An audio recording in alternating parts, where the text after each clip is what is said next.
오늘 이렇게 귀한 자리에 초청해 주셔서 감사합니다. 그리고 여러분과 북한 인권 문제에 대한 새로운 접근이라는 제목으로 이야기를 나눌 수 있게 돼서 반갑습니다. 이 북한 인권 문제에 대한 새로운 접근이라고 주제는 정했는데요.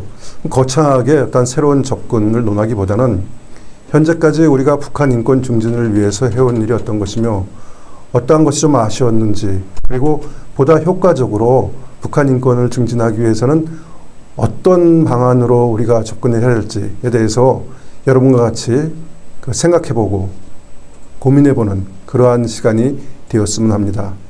제가 말씀드리고자 하는 그 이야기는 어떤 학문적인, 학술적인 그러한 그 강의라기보다는 이게 서울 시민 대상으로 한 강좌라는 성격에 맞게 제가 그 현직에 있을 때 통일부에서 근무하면서 특히 북한인권기록센터에서 근무하면서 보고 느꼈던 것을 토대로 해가지고 그동안 고민해왔던 것을 여러분께 정리해서 말씀드리고 같이 생각해보고자 하는 것입니다.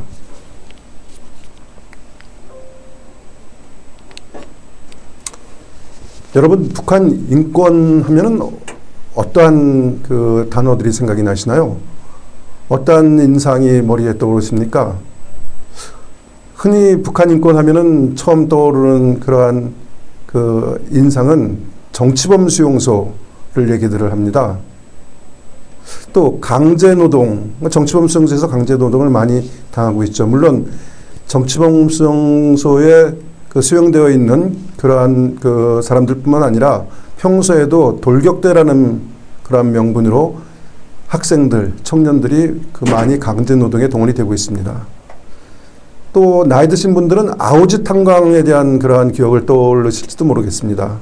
아오지라는 곳이 실제로 그 평안북도의 아우라지라는 곳에 있는 그러한 그 탄광인데, 이 아우라지라는 말은 우리말의 두물머리라는 그러한 뜻이죠. 그 아오지가 아우라지라는 뜻을 가지고 있다고 합니다. 그래서 그 하천이 두 개 합쳐지는 그러한 지역에 있는 그 탄광인데, 이 50년대, 60년대 북한 정권이 수립되고 하는 과정에서 정치범들을 그곳에 많이 보내서 또 국군 포로들도 많이 그곳에 보내서 그 어려운 그 탄광일을 지켰다는 곳으로서 아주 악명이 높은 곳입니다. 그렇듯 이 북한 인권 하면은 북한 정권이 그동안 주민들을 대상으로 해가지고 자행해온 고문 또는 그러한 고문을 통해서 자백을 얻어내고 인민재판을 통해서 형을 결정하고 심지어는 공개 처형을 하는 그러한 것을 떠오를지도 모릅니다. 또 탈북민들의 경우에는 탈북을 했다가 현장에서 체포되어서 강제 송환되고 북한으로 알문 수행을 당한다든지, 또는 강제 여성의 경우에는 낙태를 당하는 경우도 있고, 그렇게 해가지고 그 중국인가 사회에서 태어난 아이는 그 자리에서 살해를 하는 영아살해라는 그런 끔찍한 인권유린 상황에 대해서도 기억을 떠오를지 모르겠습니다. 그 외에도 오호 담당제라든지 또 생활총화, 자아 비판, 그 상호 비판을 뜻하는 호상 비판을 통해서 주민들을 감시하는 그러한 인권유린의 경우가 떠올릴지도 모르겠습니다. 그 외에도 굶주리는 북한 주민들, 그래서 심지어는 굶어 죽는 그러한 일들을 북한 인권이라는 그 주제하에 떠오르게 될지도 모르겠습니다.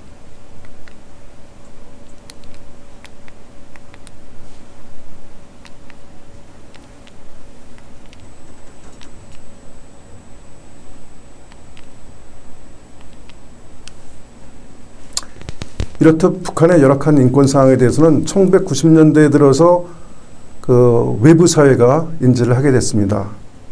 특히 1990년대에 김일성이 사망하고 북한이 고난의 행군이라는 어려운 그 가뭄과 홍수로 인해 가지고 국가에서 인민에게 주어지는, 주민들에게 주어지는 배급이 끊겨지는 그러한 상황 속에서 그 기아에 굶주리는 그러한 상황에서 많은 북한 주민들이 그 탈북을 해서 중국으로 빠져나오고, 그러는 과정을 보면서 국제사회와 우리 정부가 북한 인권에 대해서 관심을 갖게 되는 것이죠. 그러한 그 상황에 대해서는 유엔에서는 2014년에 심각한 반인도적 행위가 광범위하고 조직적으로 북한 내에서 진행이 되고 있다라고 공개적으로 설명을 한 적이 있습니다. 그러나 그 결의안이라든지 혹은 인권 보고서 또 식량 지원 등 다양한 것을 통해서 북한의 인권 상황을 개선하고자 했던 유엔의 노력에도 불구하고 실제 북한 인권 상황이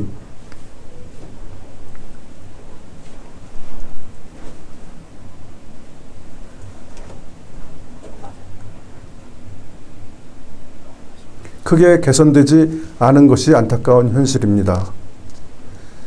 2020년대 초반까지만 보더라도 그 우리 정부와 또 다양한 그 기관의 추정에 의하면은 그 북한 내에는 약 10곳에 달하는 정치범 수용소가 있고 그곳에 총 8만 명에서 13만 명에 이르는 정치범이 수용되어 있다라는 그러한 것을 우리가 알 수 있습니다. 또한 2020년대 초반까지만 하더라도 북한은 약 180만 톤에서 210만 톤의 식량이 부족해서 북한 주민들이 적정한 영양 공급을 받지 못하고 굶주려 있는 상황에 있다는 것을 우리가 추정해서 알 수 있습니다. 이렇듯 정치 경제적 상황이 그간 그 유엔을 비롯한 국제사회 또 우리나라의 노력에도 불구하고 별로 나아지지 않은 것이 안타까운 북한의 현실입니다. 그렇다면 북한의 주민들은 과연 이러한 그 자신들이 처한 인권 상황에 대해서 어떻게 인식을 하고 있을까요? 이건 실제 그 2017년에서 19년 사이에 국내에 들어온 그 탈북민들을 대상으로 해가지고 조사한 결과입니다. 그 결과를 보면은 실제로 북한 주민들의 대부분은 이 인권이라는 단어조차도 들어보지 못한다고 대답을 하고 있습니다. 약 75.6%, 조사 대상자의 75.6%가 인권이라는 그 단어조차 들어본 적이 없다라고 대답합니다. 실제로 그나마 인권이라는 단어를 들어본 적이 있다라고 대답하는 사람은 4분의 1에도 미치지 않고 있습니다. 또한 북한에 거주하던 당시에 그 본인이나 혹은 가족들이 인권 침해를 경험한 적이 있느냐라는 그러한 질문을 했을 때 북한 탈북민들은 대부분의 경우가 그러한 경험이 없거나 아니면은 아예 개념이 없기 때문에 거기에 대해서 답을 못하고 있습니다. 실제로 그러한 인권 침해의 경험을 당했다고 스스로 인식하거나 혹은 그 주위 사람들이 당했다는 것을 인식하는 경우는 불과 20%에 지나지 않고 있습니다.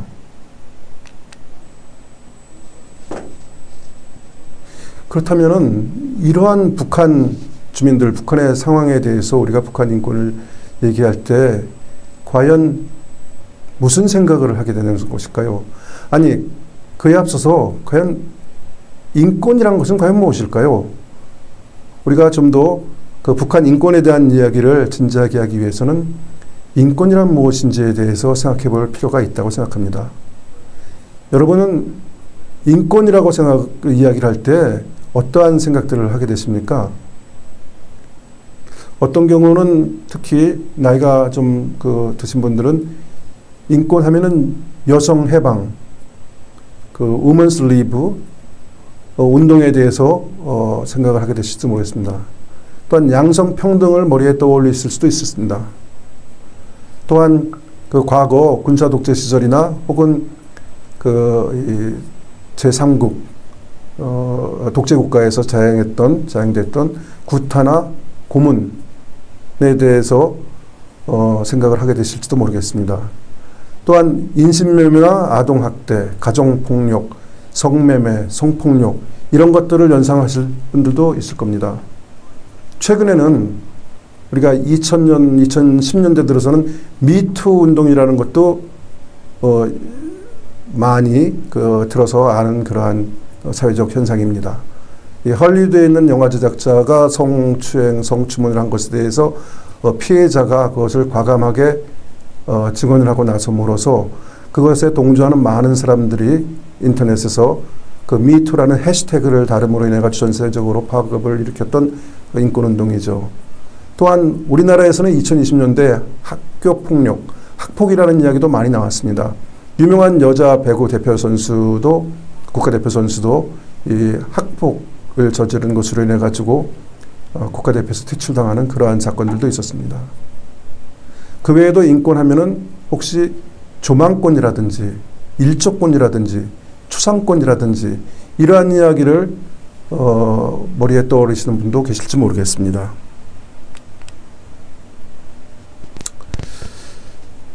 인권이란 무엇일까요? 인권은 잘 아시는 대로 인간의 권리, 즉 인간으로서 당연히 가져야 할 권리입니다. 아니, 가지고 있는 권리입니다. 좀 더 구체적으로 얘기하면 그것을 기본권이라는 생각으로 우리가 얘기를 합니다. 기본권의 근간이 되는 것은 자유와 평등입니다. 세계 인권선언에 볼 것 같으면은 모든 사람은 태어날 때서부터 자유롭고 평등하다라고 하고 있습니다. 이 자유와 평등, 자유롭고 평등해야 할 권리, 그것이 바로 기본적인 인권인 것이죠. 좀 더 구체적으로는 시민적, 정치적 권리, 즉 자유권과 경제사회, 문화적 권리, 즉 사회권으로 구분하기도 합니다. 최근에는 그 두 개의 기본적인 권리에 대해서 제3세대 인권이라는 연대적 권리에 대한 이야기들도 많이 나오고 있습니다.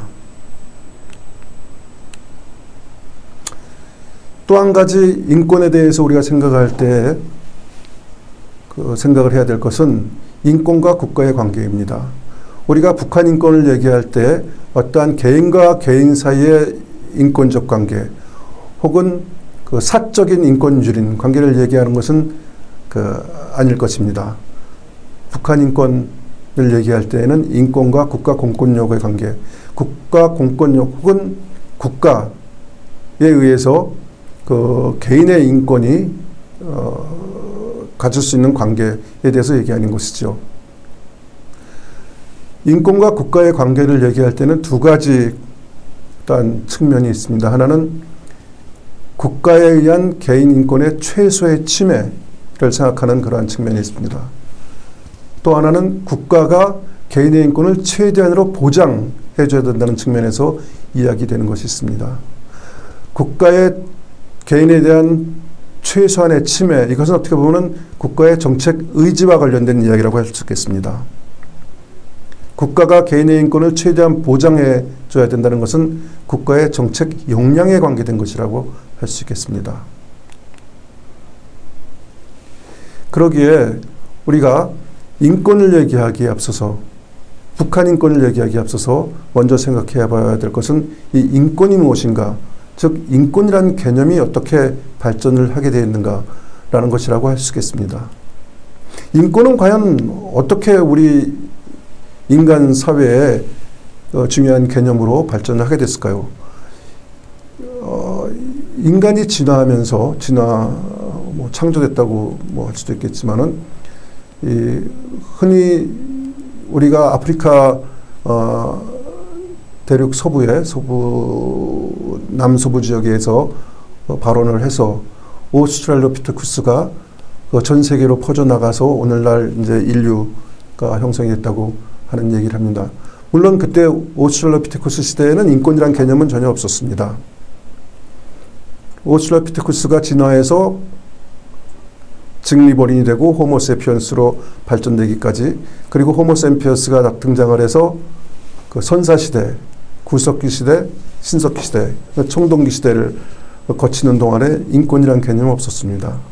인권이라는 개념은 철기 시대, 후기 철기 시대, 그리고 일단 그 선사 시대에서 역사 시대로 넘어오면서 인간의 문명이 탄생을 하면서 서서히 정립되기 시작한 개념이라고 얘기할 수 있겠습니다. 고대 서양에서는 인간 중심의 사상과 자연법 사상이 발전을 하게 됩니다. 그리스의 플라톤이나 아리스토텔레스와 같은 철학자들, 그리고 제논을 스승으로 하는 스토아 학파와 같은 그러한 그 철학 학파에서 처음으로 자연법으로서의 인권, 즉 모든 인간이 동등하게 그리고 당연히 누려야 하는 어떤 규범, 존중받아야 하는 그러한 가치로서의 인권들을 처음 얘기를 하게 되죠. 동양에서도, 동양의 인본주의 사상에서도 인권에 대한 이야기를 발전시키고 있습니다. 불교의 동체 대비 사상, 즉 그 모든 사람들이 부처님과 똑같이 부처님도 모든 사람과 똑같은 그러한 고통을 겪는다라는 그런 사상이시죠. 또한 유교의 인, 또 우리 역사에서 나타난 고조선의 홍익인관, 동학의 인내천 사상, 이런 모든 것들이 인간의 어떤 귀중함, 개개인의 소중함, 그런 것에 대해서 이야기를 합니다. 즉 모든 인간은 태어날 때서부터 양도할 수 없는 귀중한 소중한 권리를 갖고 있다는 것이죠. 천부 인권 사상, 하늘이 부여한 인권이다라는 사상이 고대 서양이나 동양에서 동일하게 발전을 하게 되는 것이 역사 시대가 시작되면서 인간이 가져오게 되는 그러한 과정입니다. 중세에 들어서는 그 같은 조금은 막연했던 인권에 대한 개념이 조금 구체됩니다. 특히 그 중세의 절대왕정의 붕괴와 민족제도의 발달, 영국의 역사 속에서 대연장과 권리장전, 권리청원 같은 그러한 어떤 역사적인 사건을 겪으면서 또한 유럽 전역을 휩쓴 르네상스라든지 종교개혁 등을 통해서 개인의 신체나 재산에 대한 국가의 부당한 간섭이나 철폐를 밟지 않을 권리, 즉 그 인신이 국가에 의해 가지고 부당하게 구속된다든지 언론이 그 통제된다든지 그런 것들에 대해서 부적절하다라는 그러한 인식을 갖게 되고 그것이 제도적으로서 금지되는 그러한 자유권의 제도화 단계가 바로 중세라고 할 수 있을 것입니다. 근대에 들어서는 이러한 개념들이 보다 더 구체적으로 제도화되면서 어떤 인권 주체가 개인에서 사회 전체 어떤 계층으로 확장이 됩니다. 그 존 록의 사회계약론은 그 절대방정에 대항한 시민혁명을 가능하게 됩니다. 그래서 미국의 독립전쟁이라든지 프랑스 대혁명을 통해서 자유와 평등, 박애, 또 행복 추구의 권리가 모든 인간에게 있다라는 사상이 발전을 하게 됩니다. 그러나 한편 산업혁명을 거치면서 서구 사회에서는 이 자본가가 등장을 하게 되고 자본가와 노동자 사이에서 갈등이 빚어지게 됩니다.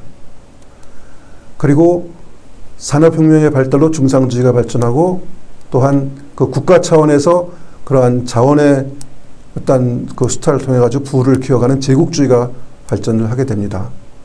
그거에 대한 반작용으로서 이 자본가에 의해서 착취되고 또 그 억압받는 그러한 개인에 대한 어떤 그 권리를 옹호를 주장하는 공산당 운동이 1848년에 칼 막스와 프레드리크 엥겔스가 공산당 선언이라는 책자를 통해 가지고 시작을 하게 되고 또 다른 한편으로는 이 사회권 즉 그 사회적으로 국가가 보장해야 되는 기본적인 그러한 그 생존권을 명문화하는 헌법이 바이마르 헌법으로 등장을 하게 됩니다. 그래서 그 근대 후반기에 들어서는 국가로부터 인간다운 생활을 누릴 수 있는 그 여건을 제공받을 권리라는 어떤 사회권의 개념이 제도화되는 그러한 과정이 등장을 하게 됩니다.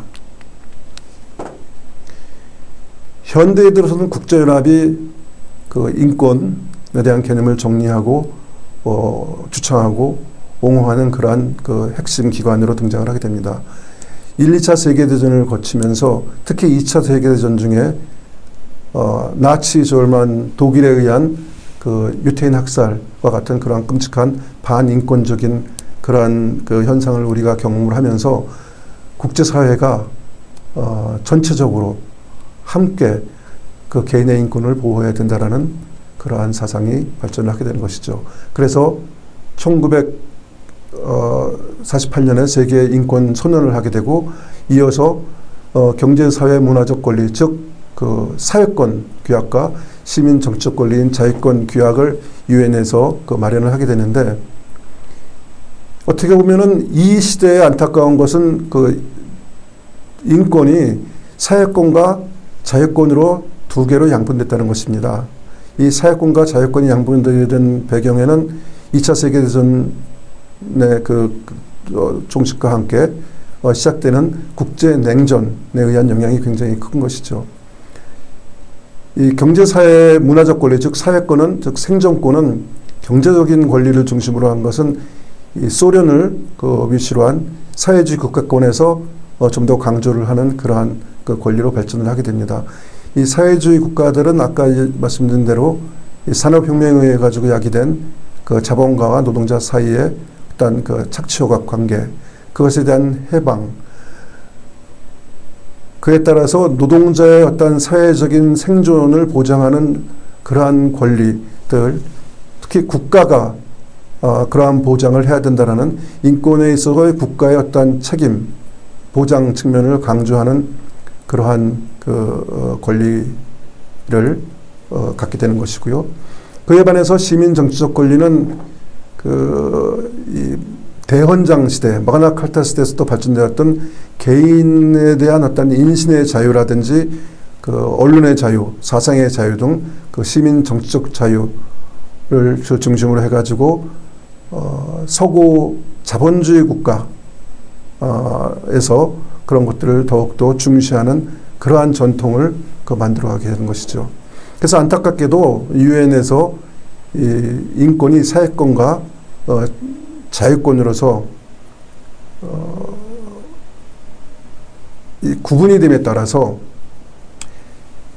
계속해서 이 전개되는 냉전 체제하의 이념 갈등 속에서 이 구분된 권리, 구분된 인권의 그 경쟁이 시작이 되는 것입니다.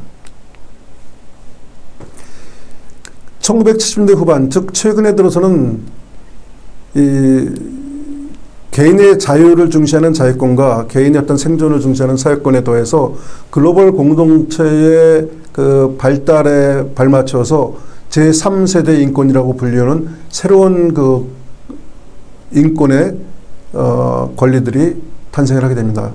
익히 들어서 아시겠지만 환경권이라든지, 그러니까 이 건강한 환경을 누릴 수 있는 권리죠. 또 평화권, 또 전쟁이라든지 어떤 평화가 위협받지 않는 그러한 이 환경에서 살 수 있는 권리라든지, 그 외에도 의사소통권, 경제발전권, 인류 공동재산을 소유할 수 있는 권리, 어느 한 국가나 사회가 가지고 있는 재산을 인류 공동의 재산으로 모든 그 나라의 사람들이 소유하고 또 즐길 수 있는 권리, 국대연대권, 또 여러 각종 형태의 소수자들의 권리, 이런 것들을 이제 강조하는 그러한 제3세대 인권이 등장을 하게 됩니다.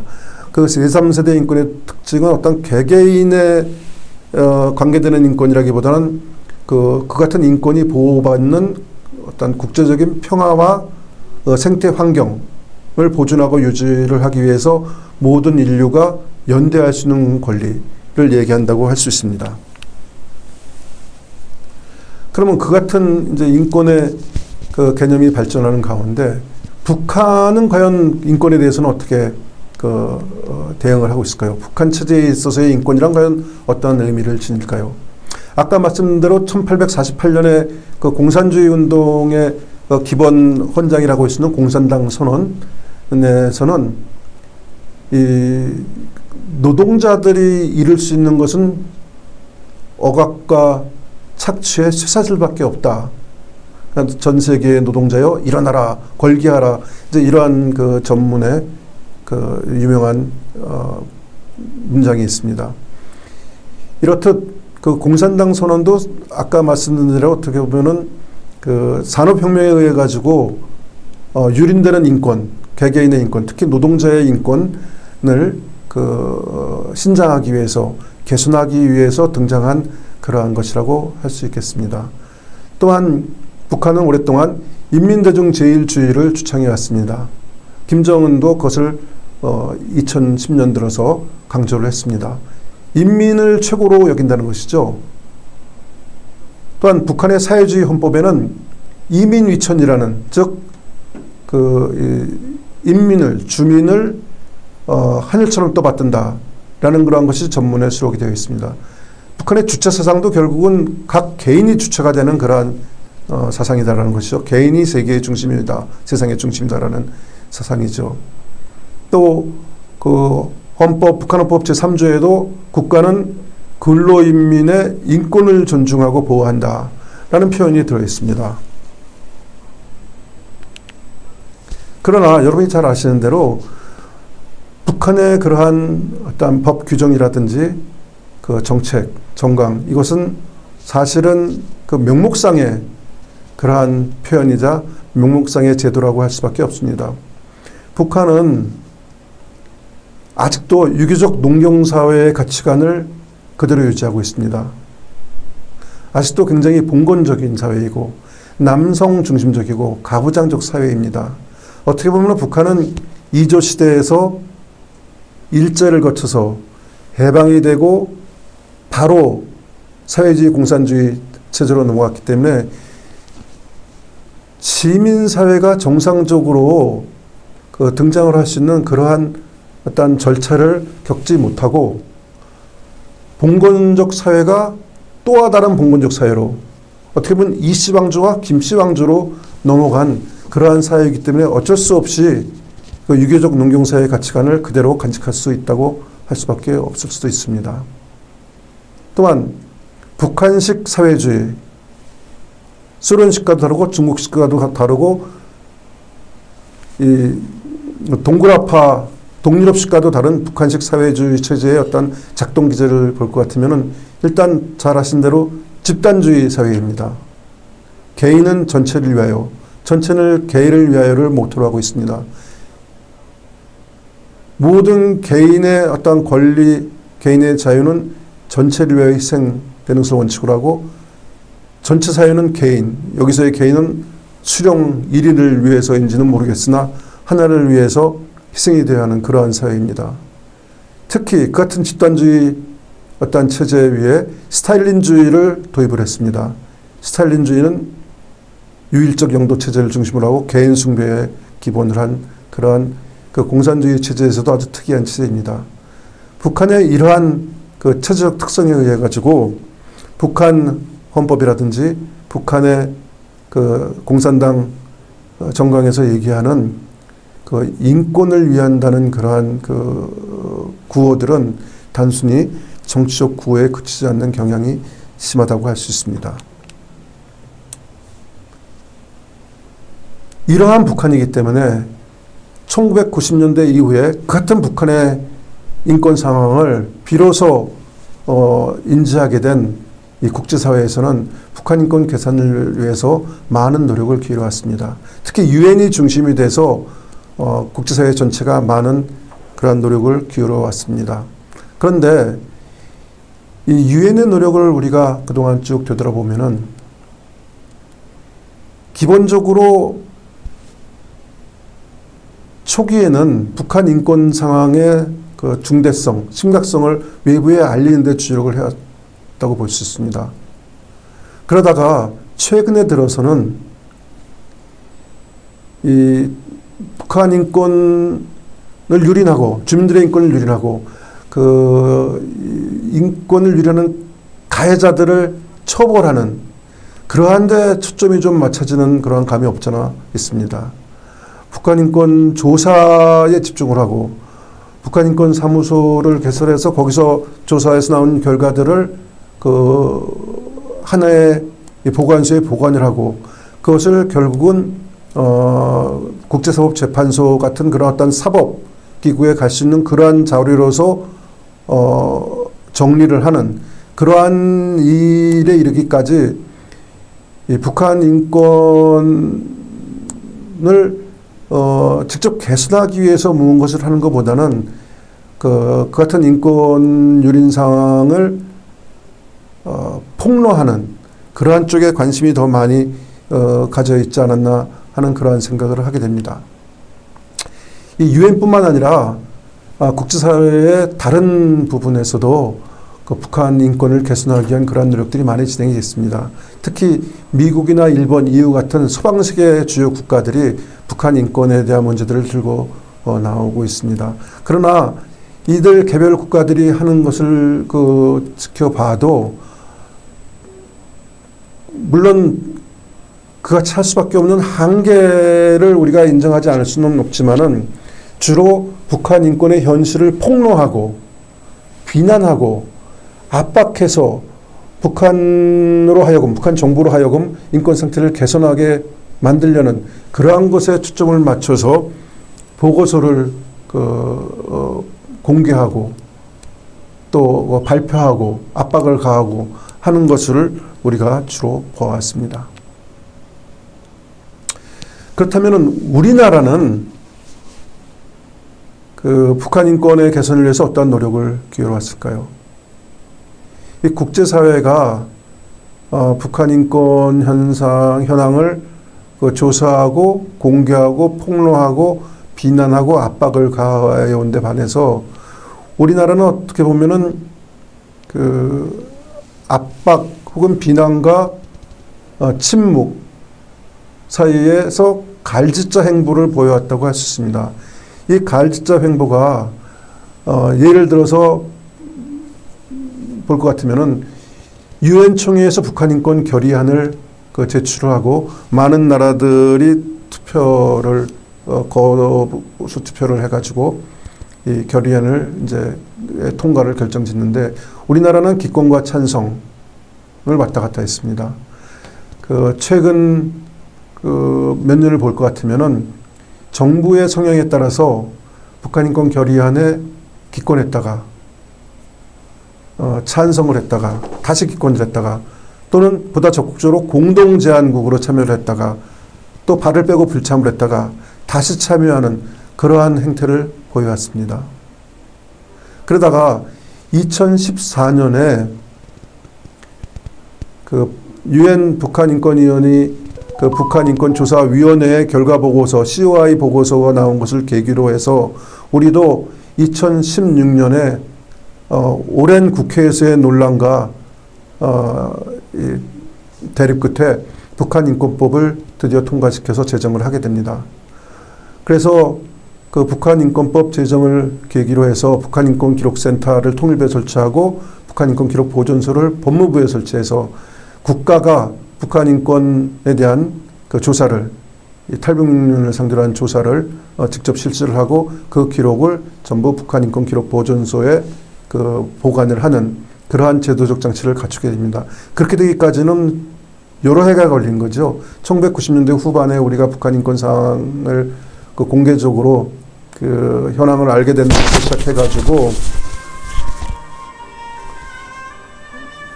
2016년에 들어서 비로소 이 북한인권 제정법이 제정이 됐다고 그러니까는 거의 20년 정도 후에야 북한 인권에 대한 정부의 노력이 제도화됐다고 할 수 있겠습니다. 그러나 정부가 2016년에 북한 인권 상황을 조사하고 기록하기 시작했음에도 불구하고 그 같은 이 조사 결과 보고서를 공개하게 된 것은 2023년의 일입니다. 그간 여러 해에 걸쳐서도 이 조사 결과 공개를 앞두고 찬박, 찬성과 반대하는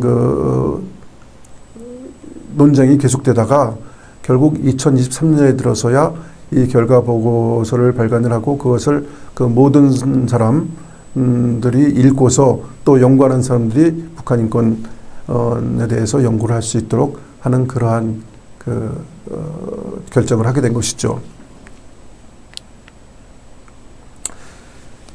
그러면 이렇게 국제사회에서도 노력을 계속하고 있었고 물론 부족한 측면이 있었지만 우리 정부도 물론 갈짓자 걸음을 계속 걸었지만은 갈짓자 행보에도 불구하고 북한 인권의 개선을 위해 가지고 노력을 했는데 왜 그럼 아직까지도 북한 인권이 실질적으로 크게 개선되지 않고 아직도 많은 북한 주민들이 인권을 유린당하고 어려운 가운데서 있게 되느냐. 진정한 북한 인권 정책, 우리가 펼쳐왔던 그러한 북한 인권 정책의 현재까지의 문제점은 무엇인가를 우리가 생각해보지 않을 수 없습니다. 우리 북한 인권 정책은 너무 이념화됐다라는 데 어떻게 보면 문제가 있을 수 있습니다. 첫째, 1948년에 유엔에서 국제사회에서 인권이 자유권과 그 사회권으로서 이분화되기 시작한 것은 국제냉전 체제가 시작되는 그러한 시점에서 이루어진 일이라고 말씀드렸습니다. 즉, 이 서방 자유주의 국가, 자본주의 국가들은 자유권을 중시하고 서구 사회주의 국가, 동구의 사회주의 국가, 소련을 위한 사회주의 국가들은 이 사회권을 중시한다라는 그러한 이야기를 말씀드렸습니다. 그 이후로 이 서방과 동방 또는 자본주의 국가와 이 사회주의 국가는 서로가 중요시하는 그러한 권리를 주장을 하면서 상대편을 비난하는 일들을 해왔습니다. 우리 사회에서도 똑같은 일이 진행이 되어 왔고 지금도 되고 있습니다.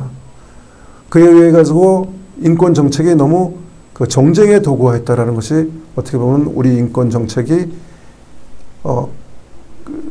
목표로 했던 효과를 제대로 거두지 못하고 있는 요인 중에 하나라고 할 수 있습니다. 우리 사회에서의 보수 세력은 여론을 통해서 북한을 압박하고자 합니다. 북한 인권 유린 상황을 폭로하고 그래서 압박 여론을 통해 가지고 북한을 비난하고자 합니다. 그에 반해서 진보는 북한과의 대화를 위해서 북한 인권에 대해서 침묵하고자 하고 있습니다. 보수는 자유권을 중시하면서 압박을 가하고 진보는 사회권을 중시하면서 보수를 비난합니다. 진보는 보수가 자유권을 강조하는 것이 대화를 중단하게 만든다고 합니다.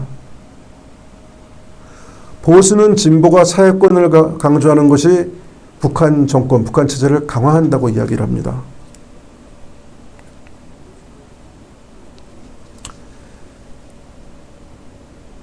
그같이 이념적인 어떠한 대립, 즉 자유권과 사회권과의 이분화된 접근, 48년 이후로 국제사회의 자본주의 국가와 사회주의과 자본주의 진영과 사회주의 진영이 어떻게 보면은 서로를 비난하기 위해서 서로의 부족한 것을 지적하던 그러한 대립, 그것이 우리 사회에서 그대로 재현돼서 아직까지도 재생산되고 있는 것이죠. 또 하나는 같은 이념적 대립과 함께 이론적 대립도 심각합니다. 우리 사회에 존재하는 이론적 대립은 흔히 외제적 접근과 내재적 접근의 차이라고 할 수 있습니다. 북한의 사회의 발전 단계를 북한이 처한 환경 속에서 이해하려는 외제적 접근과 내재적 접근과 죄송합니다. 이 북한 사회도 인류 사회의 보편적인 어떤 발전 과정 속에서 접근해야 된다, 바라봐야 된다, 판단해야 된다는 외제적 접근. 이 두 개의 이론적인 어떤 그 대립이 우리 사회에서는 계속되고 있는 것이죠. 그 같은 대립의 결과 이 북한 인권을 실질적으로 개선할 수 있는 실효적 정책 수단이 우리 사회에서는 그동안 존재해 오지 않았습니다. 근데 이념적 대립이든 이론적 대립이든 혹은 정쟁적인 대립이든 그 근간에는 양쪽을 떠나가지고 결국 북한 인권을 실제적으로 개선하겠다, 증진시키겠다는 어떤 정책적 의지, 그리고 그렇게 해야만 된다는 어떤 진정성이 결여됐다는 것이 가장 큰 문제라고 할 수 있습니다. 사회권을 강조하든 자유권을 강조하든 정말 북한 주민들의 어떤 사회적 권리 또는 어떤 자유권적 권리를 갖다 증진시켜야 되겠다는 진정성이 있었다면은, 그리고 각 측이 주장하고 강조하는 그 한 부분의 인권이라도 증진시켜야 되겠다는 어떤 효과적인 그러한 정책을 수립하고 집행하고자 하는 의지가 있었다면은 아마 북한 인권은 지금보다 훨씬 더 나은, 증진된, 개선된 상태에 있지 않을까 하는 생각을 하게 되는 것입니다. 물론 보다 실효적이고 효과적인 북한 인권 정책을 만드는 데 있어서 따르는 제약도 있습니다. 현재 우리가 가지는 제약이 많이 있습니다. 가장 큰 제약 중에 하나는 현장 조사를 실시할 수 없다는 문제점입니다. 북한은 북한 인권에 대한 국제사회의 어떤 지적과 또 외부의 관심을 체제의 위협으로 인식을 합니다. 현재 있는 북한 공산 체제에 대한 위협으로 인식을 하기 때문에 어떠한 조사단의 입국도 거부를 하고 있습니다. 조사원들이 현장에 가가지고 인권 조사를 하지 않는 이상 실제 북한 인권의 실상을 파악하기는 상당히 어렵다고 할 수 있습니다. 두 번째는 그 같은 상황 속에서 우리는 간접적으로 조사를 진행을 합니다. 그런데 북한 인권조사 전문가가 우리는 태부족합니다. 2016년에 북한 인권법이 제정돼 가지고 정부가 북한 인권조사를 공식적으로 하게 된 것이 불과 10년이 안 됐습니다. 그전에는 민간 전문가들이 북한 인권조사를 했습니다. 어떻게 보면 인권조사 전문가들이라고 할 수 없는 그러한 그 전문가들이 이 북한 인권조사에 투입이 돼서 조사를 진행해 왔습니다. 물론 시간이 흘러감에 따라 가지고 비전문가도 전문가로서 전문성을 갖추게 됩니다.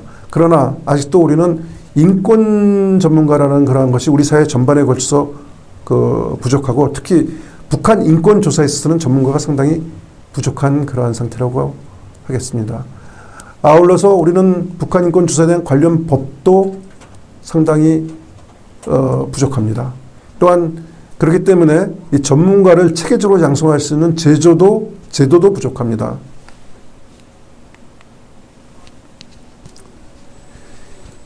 이같이 어떤 부족한 전문가 그리고 현장 조사를 할 수 없는 상황에서 얻을 수 있는 북한 인권에 대한 정보라는 것은 굉장히 제한된 것입니다.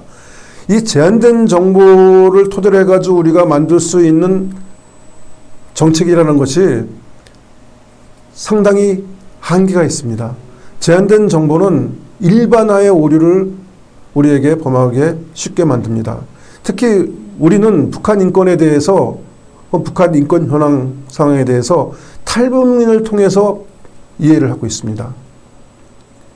탈북민들은 한 차례 혹은 수차례의 탈북과 또 때로는 그 탈북 현지에서 체포되어서 북한으로 강제 송환되는 그래서 재탈북하게 되는 그러한 정말 어려운 특별한 그러한 경험을 한 사람들입니다. 물론 북한의 입장에서 보면은 북한 정권은 이들을 조국의 배신자로 부르면서 이들에게 공민권을 박탈합니다. 공민권이 박탈된 탈북민들에게는 북한 정부가 그나마 제도적으로 주어지는 자기 주민들에게 모든 권리를 자연히 박탈하게 되는 것이죠. 그래서 이 사람들은 북한 주민 이하의 그러한 어떤 처벌과 대우를 북한 정부로부터 받을 수밖에 없는 상황에 있는 사람들입니다. 어떻게 보면 굉장히 특수한 그러한 계층의 사람들입니다. 이 사람들을 대상으로 해가지고 우리가 북한 인권에 대한 정보를 취득을 하게 될 때 당연히 통계와 해석의 오류를 가질 수밖에 없게 됩니다. 두 가지 형태에서 이론적으로 볼 때 어떤 오류가 생길 수 있는데 하나는 표본 추출의 편견에 의한 오류입니다. 즉, 이 북한 탈북민들이 주로 70% 전후되는 사람들이 특정한 지역, 즉 중북 국경에서 가까운 양강도, 자강도, 함경북도 출신들이라는 점과 또 거의 70%에 육박하는 사람들이 20대에서 40대에 이르는 여성이라는 점을 감안을 할 때 이 북한 전체 주민, 전 지역, 전 세대 전 계층에 걸친 그러한 북한 주민을 대표하는 그 모집단인 북한 주민 대표하는 적절한 표본이라고 얘기하기는 조금 한계가 있습니다. 또한 연대기적 편견이라고 할까요? 어떤 시간적 편견이 존재할 수 있습니다. 대부분의 북한 주민들은 1990년대 중반에 아까 말씀드린 대로 고난의 행군 시대에 북한이 굉장히 경제적으로 자연재해에 의해 가지고 어려워지는 북한의 그 배급 체제나 북한의 중앙 정부의 통제가 붕괴되는 시점에서 탈북해서 중국 등지에서 올해는 10여 년, 작게는 수년 동안 머물다가 우리나라로 들어온 그러한 사람들입니다. 그리고 이 숫자는 1990년대 후반서부터 증가해서 2000년대 초반에 절정을 이루었다가 2010년대 이후에 점점 줄어들고 김정은이 그 집권을 하게 된 이후에 급속도로 감소해서 최근에는 연 100명도 채 못 들어오는 그러한 상황입니다. 그래서 이 전체 탈북민 집단을 모집단으로 해가지고 어떤 그 통계적인 그 분석을 하게 될 때 그 가중치가 90년대 후반 혹은 2000년대 초반에 가장 많은 숫자의 탈북민들이 입국한 그 시대에 몰릴 수밖에 없는 것이죠. 그래서 이러한 가중치의 어떤 편견, 그 연대에 따른 가중치의 편견에 따른 오류, 이런 것을 우리가 쉽게 범할 수 있게 된다는 문제점이 있습니다.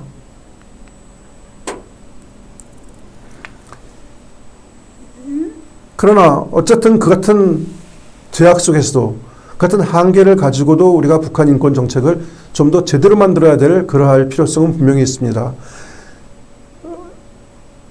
그러기 위해서는 몇 가지 고려사항이 있습니다.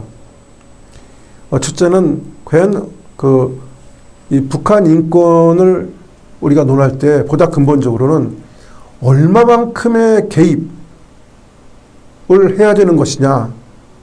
즉 북한 인권이 열악한 상황에 놓여 있는 것을 우리가 잘 알고 있는데 아까 그 외제적, 내재적 접근의 갈등, 대립도 언급을 했지만은 인권이라는 것이 어떤 보편적 가치성을 가지는 것이냐. 그러니까 시대를 막론하고 아니 어떻게 보면은 지금 현 시대에서 바라보는 특히 우리가 살고 있는 이 어떤 그 사회, 그러니까 2020년대 대한민국 사회에서 갖고 있는 혹은 2020년대 그 미국이나 유럽이나 일본 같은 서구 사회에서 갖고 있는 그러한 인권의 잣대가 모든 국가, 현재 원하는 모든 사회에 그대로 적용될 수 있는 보편성을 짓는 것이냐. 아니면은 인권이라는 것이 각 사회, 각 나라, 각 시대에 따라서 어떤 상대적인 특수성을 짓는 것이냐. 이러한 이제 고민을 우리가 좀 해봐야 된다는 것이죠. 즉, 북한 사회를 바라볼 때 북한 사회의 어떤 발전 단계, 아까 말씀드렸지만 북한 사회는 우리나라 사회와는 달리 일단 시민민주주의가 또 제도적 민주주의가 단계를 거쳐서 발전할 수 있는 그러한 어떤 기회를 갖지 못한 그러한 사회, 아직도 봉건적인 그러한 잔재가 남아있는 사회, 이런 사회에 우리가 똑같은 잣대를 과연 드러내릴 수 있는 것인가. 우리가 1970년대에 가지고 있던 그러한 어떤 인권에 대한 인식과 2020년대 갖고 있는 인권의 인식이 같지 않는 것이 사실일진데 2020년대에 우리가 갖고 있는 인권의 잣대를 지금 현재 사회적 발전 단계에 있는 그러한 북한에게 과연 적용할 수 있는 것인가 라는 것이 고민해 봐야 될 상황이 있는 것이죠. 또한 아까 말씀드린 대로 어떻게 보면은 자유권보다 사유권은 특히 정책 의지보다는 자유권은 정책 의지에 의해 가지고 개선될 수 있는 여지가 크지만은 사회권은 그 국가의 정책 역량에 따라 가지고 개선되고 말고 할 수 있는 그러한 그 요소가 분명히 존재한다면은 북한의 어떤 역량, 경제적 역량, 인권 개선을 이룩할 수 있는 그러한 사회적 역량이 과연 어느 정도인가에 대한 그러한 그 검토, 고려가 분명히 되어야 되지 않겠냐는 것이죠. 그렇게 될 때 우리가 북한 인권에 대한 우리의 혹은 국제사회의 관심과 그 관여가 과연 그 인도주의적으로 필요한 그러한 개입 측면에서의 관여인지 아니면은 북한이라는 국가, 북한이라는 사회에 대한 북한이라는 주권 국가에 대한 어떻게 보면은 내정 간섭이라는 논란을 불러일으킬 수 있는 그러한 부분은 없는지 그들로부터 그러한 공박을 받을 수 있는 부분은 과연 없는지 하는 것들을 검토해 봐야 되는 것이 하나의 고려사항이라고 할 수 있겠습니다. 두 번째 고려사항은 과연 무엇을 위한 정책인가? 특히 무엇을 위해서 우리는 북한 인권 상황을 조사하고 기록하는가? 이 조사 기록에 있어가지고 우리가 한번 생각해 볼 점이 있다고 생각합니다. 흔히 조사와 기록은 일단 경고 효과를 보일 수 있다라고 얘기를 합니다. 즉, 그 북한 정권의 관계자로서 그 주민들에게 인권을 유린하는 그런 어떤 가해자에게 앞으로 처벌의 가능성을 제시함으로 인해 가지고 지금 현재에서 그 같은 행위에 대해서 자제하고 두려워할 수 있게 하는 그러한 경고 효과가 있다라고들 얘기를 합니다. 또 다른 측면에서는 결국 그러한 가해자들은 언젠가는 그러한 상황이 되면 처벌을 해야 된다고 얘기를 합니다.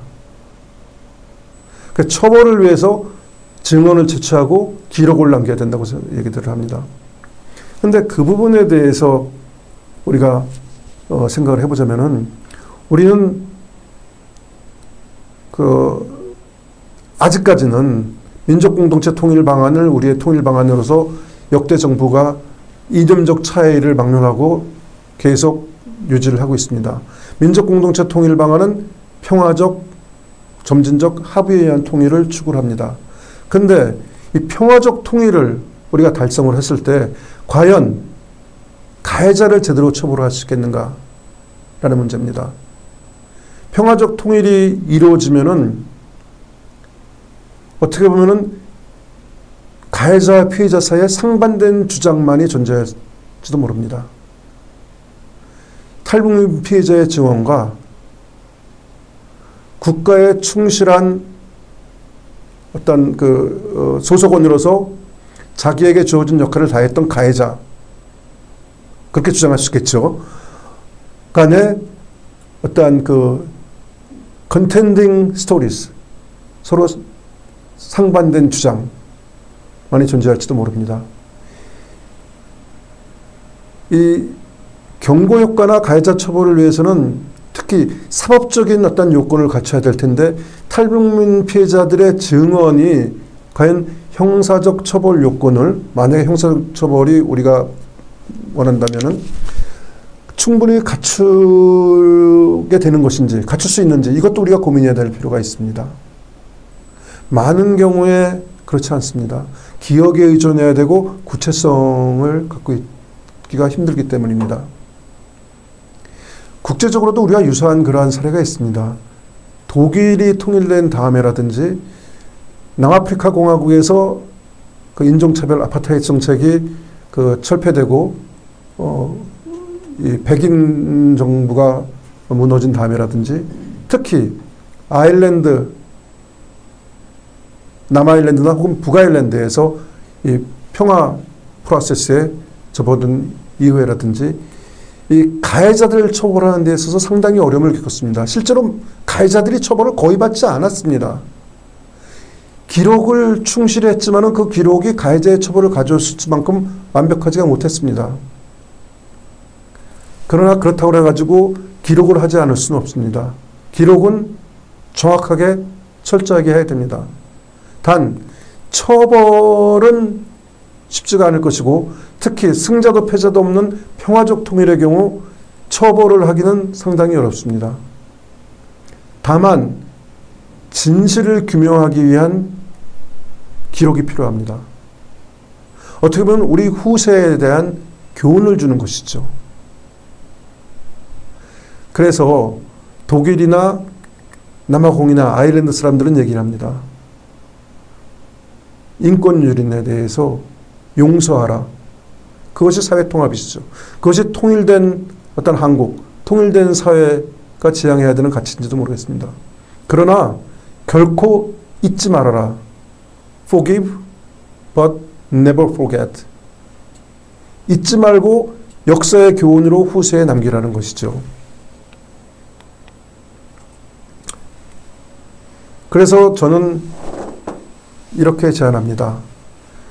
좀 더 실효적인, 실제 북한 인권을 증진시킬 수 있는 그러한 인권 정책을 준비하기 위해서는 우선 북한 인권 현황을 정확히 파악해야 된다는 것입니다. 어떻게 보면은 탈북민에만 전적으로 의지하는 그러한 방식을 더욱 확대해서 여러 가지 방법과 여러 가지 수단을 통해서 보다 정확하게 북한 주민들이 처한 인권 상황을 파악했다는 것이죠. 그러기 위해서는 우리가 지금 가지고 있는 조사 기록 체계를 통합할 필요도 있습니다. 조사와 우리는 기록 보관 체계가 이분화되어 있습니다. 보다 효율적인 조사 기록 보관 체계가 필요할지도 모르겠습니다. 또한 아까 말씀드린 대로 전문 조사관을 양성할 수 있는 그러한 제도가 필요합니다. 인권조사는 굉장히 어려운 일들입니다. 인권조사하는 과정에서 조사받는 자의 인권이 침해되지 않도록 하는 것이 굉장히 중요합니다.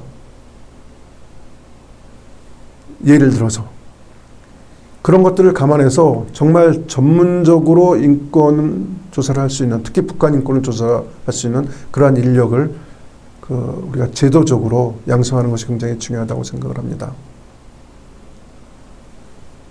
두 번째는 자유권과 사회권이 아까 말씀드린 역사적 배경 속에서 이분화돼 가지고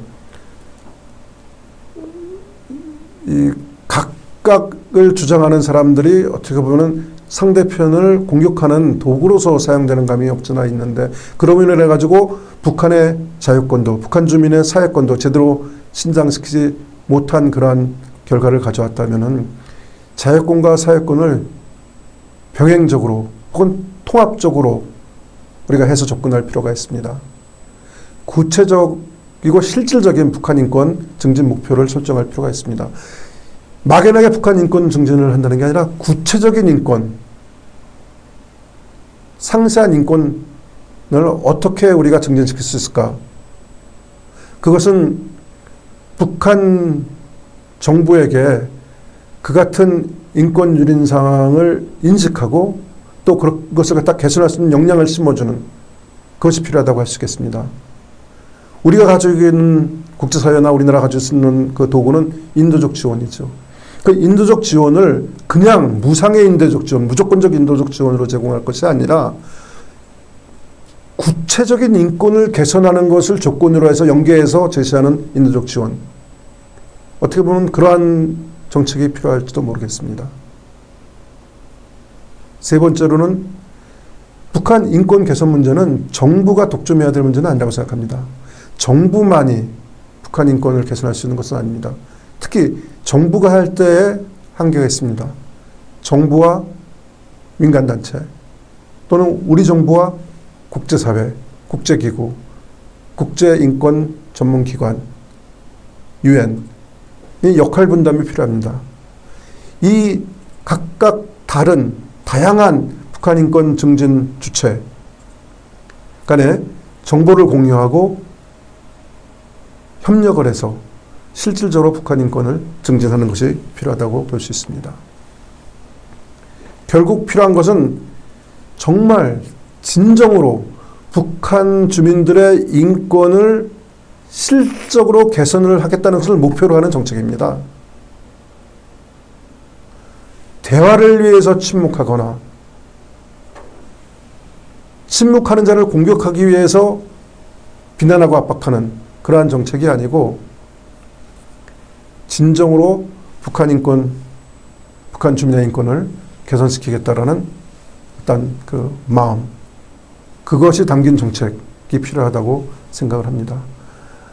그래서 북한 정권의 인권 유린에 대해서 정확하게 모니터링하고 그렇게 할 수 있는 모니터링 시스템을 개선하고 그러면서 북한 정부의 그리고 주민의 인권 의식과 인권 역량을 지원하는 그러한 정책, 그런 것이 병행돼야 된다고 생각합니다. 그렇게 할 때 우리는 인류사회 일원으로서 또 인류가 그동안 그 고대에서 현대까지 쭉 발전하면서 가져온 인권에 대한 어떤 이 가치를 우리가 공유하고 그 가치를 북한에 또 퍼뜨리고 그러면서 한반도에 살고 있는 모든 한국인들이 천부 인권, 하늘로부터 주어진 인권, 또 인간으로서 마땅히 갖춰야 될 권리 이런 것들을 누릴 수 있는 그러한 그 사회를 만들지 않을까 하는 생각입니다. 감사합니다.